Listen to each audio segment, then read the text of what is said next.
C'est l'histoire de deux filles qui étaient les meilleures amies du monde depuis la maternelle. Lorsqu'elles entrèrent à l'université, elles décidèrent de vivre ensemble et sont devenues colocataires. Un soir, elles veillent assez tard, essayant d'étudier à la dernière minute pour un examen de mi-année prévu le lendemain matin. L'une des filles étant plutôt paresseuse, elle décida de ne pas étudier et d'aller se coucher tôt. L'autre, plutôt travailleuse acharnée, se coucha plus tard car elle voulait réussir l'examen. En plein milieu de la nuit, la fille restée debout se souvient qu'elle avait laissé un de ses livres dont elle avait besoin dans la chambre. Ne voulant pas réveiller sa colocataire en allumant la lumière, elle se glissa dans la chambre et fouilla dans le noir à la recherche du livre dont elle avait besoin. Elle entend alors une respiration lourde et murmure le nom de sa colocataire, lui demandant si elle était réveillée. Pas de réponse. Puis la jeune fille entend quelque chose bouger dans le noir et elle chuchote. « Je peux allumer la lumière de la chambre. » Pas de réponse. Elle se racla la gorge et demanda à nouveau. « Est-ce que je peux allumer la lumière? Je dois trouver un truc. » Sa colocataire ne répond toujours pas. La jeune fille soupire de frustration et continue de chercher le livre dans la chambre sombre. Elle finit par trouver ce qu'elle cherchait. Elle attrape le livre et se dirige vers la porte dans l'obscurité. Elle reste debout toute la nuit à étudier et le matin, elle se précipite dans la salle d'examen pour passer son test. C'est alors qu'elle remarque que sa colocataire ne s'était pas présentée à l'épreuve écrite. La jeune fille commençait à s'inquiéter pour son amie, alors, lorsqu'elle rentre chez elle, elle court à l'étage et frappe à la porte de sa coloc. Pas de réponse. La jeune fille, qui s'affole de plus en plus, décide d'ouvrir la porte et allume la lumière de la chambre. Elle fut alors confrontée au spectacle le plus horrible qu'elle ait jamais vu. Sa colocataire gisait là, inerte, étalée sur son lit dans une mare de sang. Elle avait été brutalement assassinée. La jeune fille ne tint plus et se retourna pour enlever cette vision d'horreur. Elle vit alors quelque chose qui la glaça jusqu'aux os. Sur le mur derrière elle, des mots inscrits avec du sang lui étaient destinés. « Es-tu contente de ne pas avoir allumé la lumière ?» Pendant les vacances de Noël, deux colocataires décident de rester dans leur dortoir à l'université. Toutes les autres filles du campus étant rentrées chez elles, elles se trouvaient complètement seules. Les colocataires essayaient d'étudier, mais elles finirent par passer des heures à naviguer sur Internet sur leur PC. Tard dans la nuit, l'une des filles a faim et prévient sa coloc qu'elle descend chercher à manger. Elle assure à son amie qu'elle sera de retour dans quelques minutes. Puis elle prend les clés pour ouvrir la porte de la cuisine et part dans le couloir. L'autre fille s'est assise dans sa chambre, utilisant son ordinateur portable et attendant le retour de sa coloc. Au bout d'un moment, elle commence à avoir sommeil, alors elle se déshabille et se met au lit. Alors qu'elle était sur le point de s'endormir, elle entend un gémissement gargouillant provenant du couloir. Elle se fige, allongée dans son lit, le cœur battant à tout rompre. Le son s'arrête, mais il est remplacé par le bruit d'une masse qui se traîne. La jeune fille était terrifiée. Elle ne pouvait pas verrouiller la porte car sa colocataire avait emporté les clés. Tout ce qu'elle pouvait faire, c'était de rester là, allongée, frissonnante, alors que le bruit se rapprochait de plus en plus. Elle écoutait, tremblante de peur, alors que le bruit de traînée se rapprochait de plus en plus, s'arrêtant juste devant la porte. Puis, quelque chose commence à gratter la porte. Plus effrayée que jamais, la jeune étudiante saute du lit et se cache dans le placard. La fille tremblante avait peur de bouger, ne serait-ce qu'un muscle. Le bruit de grattage semblait ne jamais s'arrêter. Finalement, elle réussit à s'endormir, recroquevillée dans le placard. Le lendemain matin, la jeune étudiante sort prudemment du placard. Les grattements avaient cessé, mais elle était encore trop effrayée pour ouvrir la porte. En regardant par la fenêtre, elle voit le facteur passer et crie à l'aide avec le peu d'énergie qui lui reste. Elle suit les bruits de pas du facteur qui traversait le dortoir universitaire et montait les escaliers dans le couloir. Soudain, les pas s'arrêtent. « Tout va bien ?» s'écrie la jeune fille. Pendant quelques secondes, il n'y a que le silence. « Oui, tout va bien !» s'écrie le facteur. « Reste dans la chambre, je vais chercher la police. »« Qu'est-ce qui ne va pas ?» demande la jeune fille. « Rien !» répond rapidement le facteur. « Reste juste où tu es, ne sors pas !» Mais la fille était déjà en train de tourner la poignée et d'ouvrir la porte. Lorsque la porte s'ouvre complètement, elle voit le facteur debout, le visage pâle et les yeux écarquillés par la peur. Puis, elle baisse son regard et hurle d'horreur devant ce qu'elle voit. Le corps de sa colocataire était étalé sur le sol, dans une mare de sang. Une hachette était enfoncée dans sa tête et ses ongles étaient réduits à des moignons sanglants, à force de gratter sur la porte pour demander de l'aide.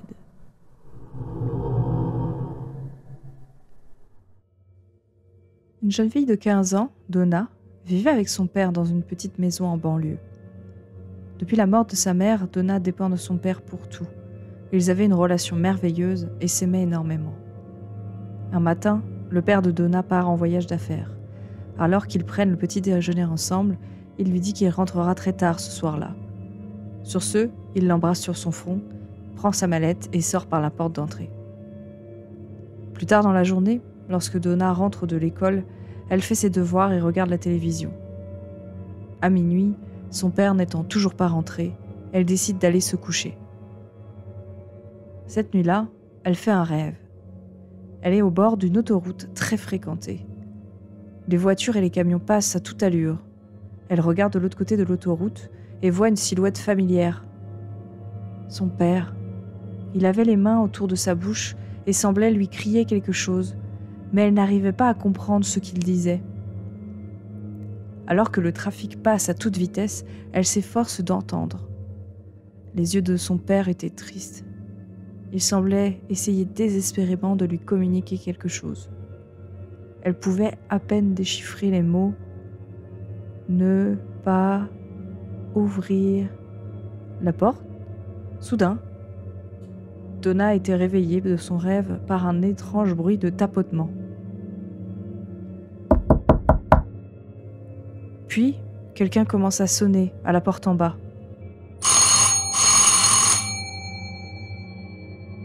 Elle sort du lit et enfile ses pantoufles. Puis vêtue seulement de sa chemise de nuit, elle descend en courant et se rend à la porte d'entrée. En regardant par le judas, elle voit le visage de son père dehors. Il la regardait fixement. La sonnette continuait de retentir avec insistance. « Ok, j'arrive !» a-t-elle crié. Elle tire le peigne dormant et s'apprêtait à déverrouiller la porte lorsqu'elle s'arrête soudainement. Elle observe son père par le judas. Quelque chose dans son expression n'était pas normal. Ses yeux étaient grands ouverts. Il avait l'air terrifié. Elle fait glisser le peigne dormant pour le remettre en place. « Papa !» a-t-elle crié devant la porte. « Tu as oublié tes clés ?» « Papa, réponds-moi !»« Papa, s'il te plaît, j'ai besoin que tu me répondes !»« Est-ce qu'il y a quelqu'un d'autre avec toi ?»« Pourquoi tu ne réponds pas ?»« Je n'ouvrirai pas la porte tant que tu n'auras pas dit quelque chose !» La sonnette ne cesse de retentir, mais pour une raison inconnue, son père refuse de répondre à ses cris désespérés. Pendant le reste de la nuit, la jeune fille effrayée se recroqueville dans un coin du couloir, écoutant impuissante le tintement incessant de la sonnette. Cela semblait durer des heures. Finalement, elle sombre dans un sommeil agité. À l'aube, elle se réveille et réalise que tout était redevenu calme. Elle s'approche de la porte et regarde à nouveau par le judas. Son père était toujours là, la regardant fixement. Elle ouvre prudemment la porte et est alors confrontée à une vision qui la remplit d'une horreur inimaginable. La tête coupée de son père était suspendue à un clou au-dessus de la porte. Il y avait une note attachée à la sonnette. Dans une écriture grossière et gribouillée, on pouvait lire « Petite maligne ». Il existait un vieil immeuble d'habitation au Japon qui comptait 7 étages. Les appartements étaient très petits et décrépits, et l'immeuble n'avait pas d'ascenseur. Il n'y avait qu'un grand escalier en bois, délabré, qui couvrait les 7 étages. Chaque volet comptait 7 marches. Au premier étage de l'immeuble, il y avait un appartement d'une pièce, directement en face de l'escalier. Le propriétaire qui le possédait avait du mal à trouver des locataires pour l'appartement. Chaque fois qu'il réussissait à le louer, le locataire partait soudainement sans donner d'explication. Tous les locataires partaient moins d'une semaine après avoir loué la chambre. Un jour, un jeune homme vient visiter l'appartement vacant. Il était étudiant à l'université et n'avait pas beaucoup d'argent. L'appartement est très petit, mais le propriétaire demande un loyer très bas. L'homme décide de prendre l'appartement et emménage ses affaires quelques jours plus tard. Le premier jour que le jeune homme passe dans l'appartement est un lundi. Pendant la nuit, il est tiré de son sommeil par un bruit étrange. On aurait dit une voix d'enfant qui résonnait dans l'escalier près de sa porte d'entrée. J'attends la première marche de l'escalier en bois, dit la voix. Qu'est-ce qu'un enfant fait hors du lit à cette heure de la nuit ? Se demande l'homme. Cependant, il était fatigué d'avoir transporté ses affaires et s'est simplement rendormi. La nuit suivante, il fut à nouveau réveillé par la même voix qui criait « J'ai monté 2 marches de l'escalier en bois. » Dans la nuit de mercredi à jeudi, la voix crie « J'ai monté 3 marches de l'escalier en bois. » L'homme saute du lit et court vers la porte d'entrée. Quand il ouvre la porte et regarde dehors, il constate que l'escalier est vide. Une pensée troublante lui traversa l'esprit. Serait-il possible que l'escalier soit hanté ? Et cela continua de la même manière le 4e, le 5e et le 6e jour. Chaque nuit, l'homme entendait la voix de l'enfant qui criait. Chaque fois, elle semblait se rapprocher de plus en plus. Le dimanche soir est enfin arrivé, et l'homme tremblait dans son lit. Il avait pensé à déménager, mais il se répétait qu'il devait être courageux. Il refusait de se laisser effrayer par une voix fantomatique. Au milieu de la nuit, il se réveille en entendant quelque chose gratter à sa porte. Une voix s'écrie « J'attends la 7e marche de l'escalier. » Un frisson parcourt la colonne vertébrale de l'homme lorsqu'il entend sa porte d'entrée verrouillée s'ouvrir. Le lendemain matin, le propriétaire arrive pour percevoir le loyer. Lorsqu'il frappe à la porte de l'appartement, pas de réponse. Se méfiant de la situation, il prend sa clé de secours et entre.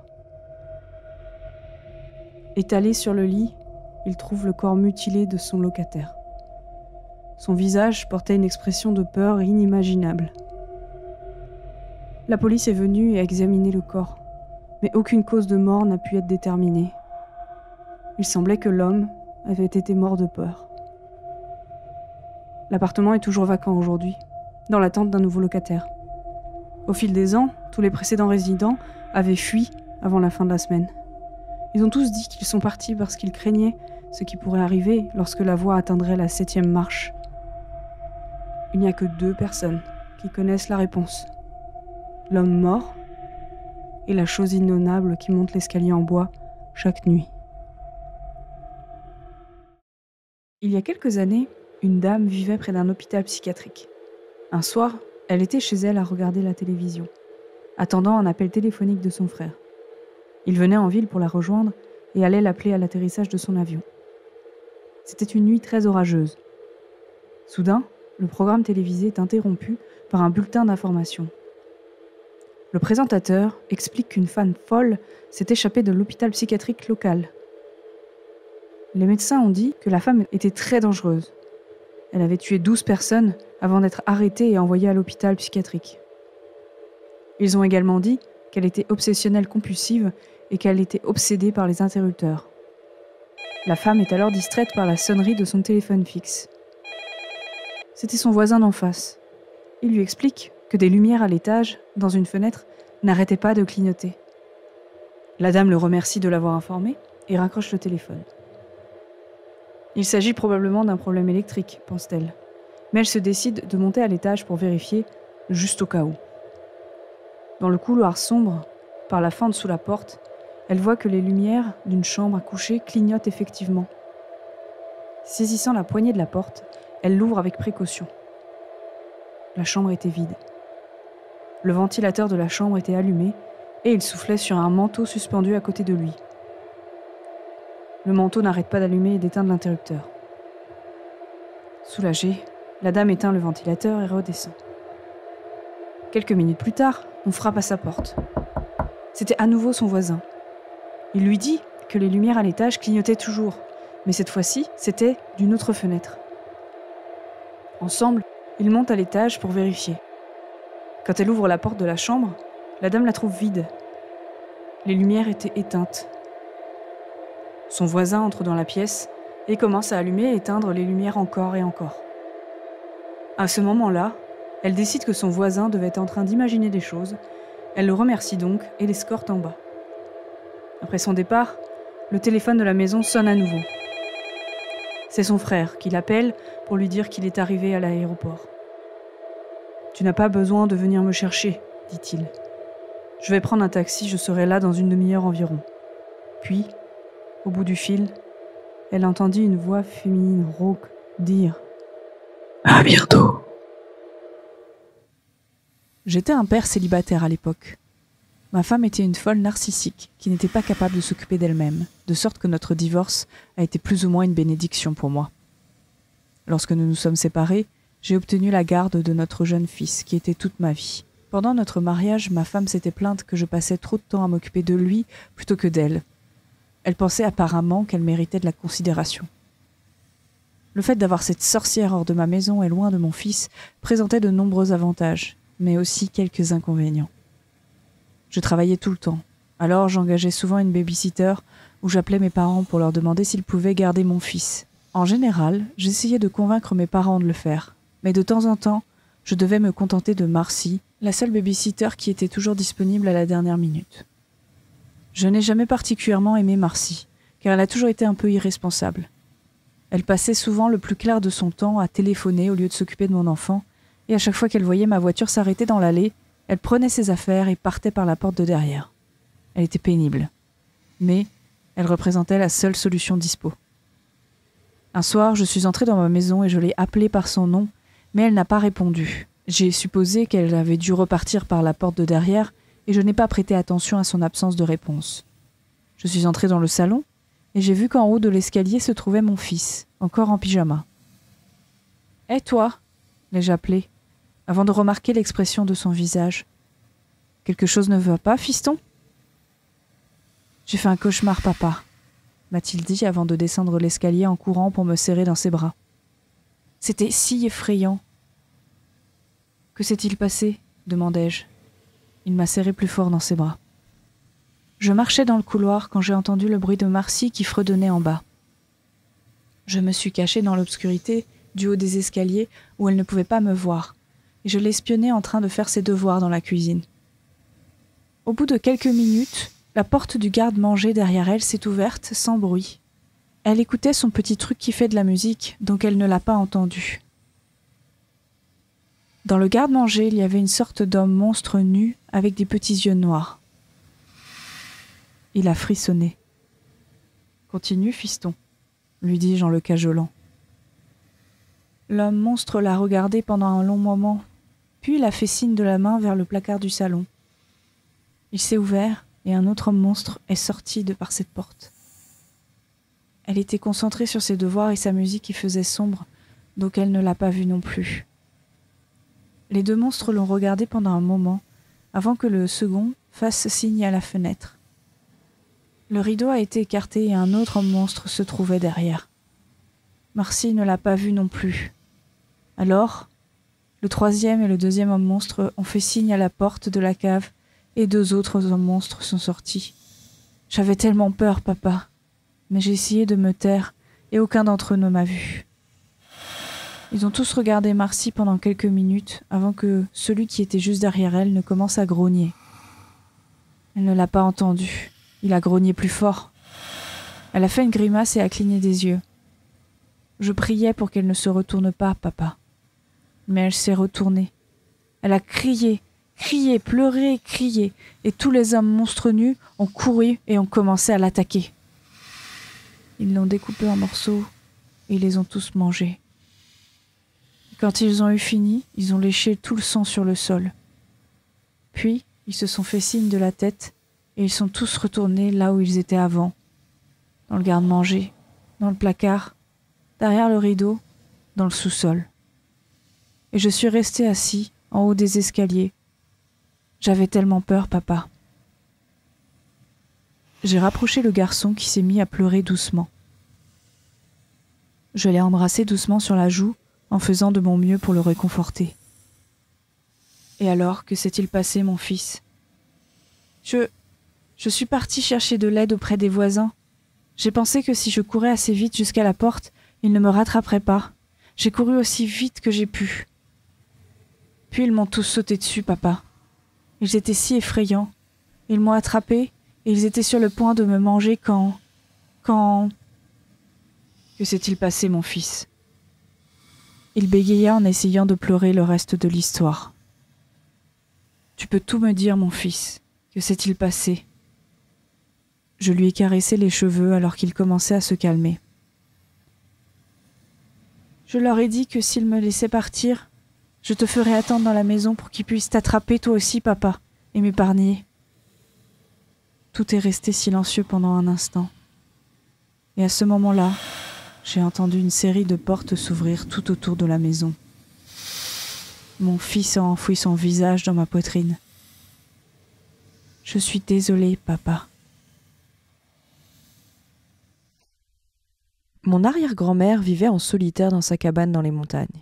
Son mari étant mort, elle y était totalement seule. Elle n'avait qu'un seul compagnon, son chien bienveillant. Ils s'adoraient tous les deux et le chien était un grand réconfort pour elle. Chaque soir, lorsqu'elle se couchait, il lui léchait la main pour lui faire savoir qu'il était là pour la protéger. Un soir, elle s'est couchée et le chien lui a léché la main comme il le faisait régulièrement tous les soirs depuis la mort de son mari. Mais cette nuit était différente. Elle se réveilla au milieu de la nuit parce qu'elle avait entendu son chien gémir. Elle voulait le réconforter et lui faire savoir qu'elle était là pour lui. Alors, elle lui tendit la main près du lit et sentit le chien lui lécher doucement la main comme d'habitude. Elle se dit qu'il avait juste froid, alors elle se rendormit. De nouveaux gémissements du chien la réveillèrent une seconde fois dans la nuit. Elle tendit donc sa main, le chien la lui lécha et elle se rendormit. Cela se produisit une troisième fois. Elle tendit sa main et le chien cessa de gémir et vint lui lécher la main à nouveau. Elle resta éveillée quelques instants cette fois-ci, puis se rendormit. Le lendemain matin, elle se réveilla et tendit sa main près du lit. Mais rien ne lécha sa main. Elle pensait que le chien s'était réveillé déjà et qu'il était juste dans l'entrée de la maison. Elle se retourna, sortit du lit et entendit un bruit étrange.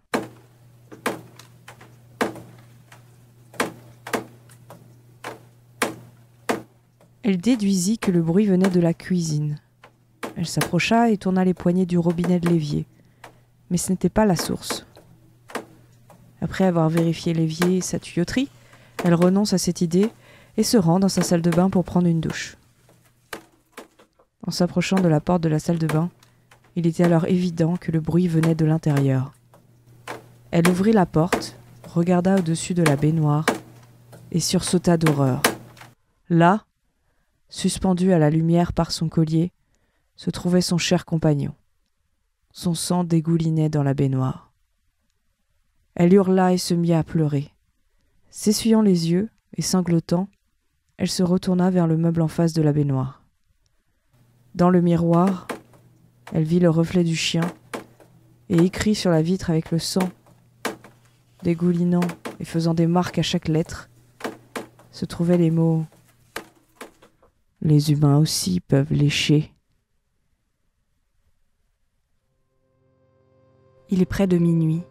Tu viens de te glisser dans ton lit parce que tu as école demain et que tes parents ne veulent pas que tu restes éveillé trop tard à surfer sur le net pour trouver du porno. En tirant les couvertures autour de toi, tu te penches pour éteindre la lampe à côté de ton lit, plongeant la pièce dans l'obscurité la plus totale.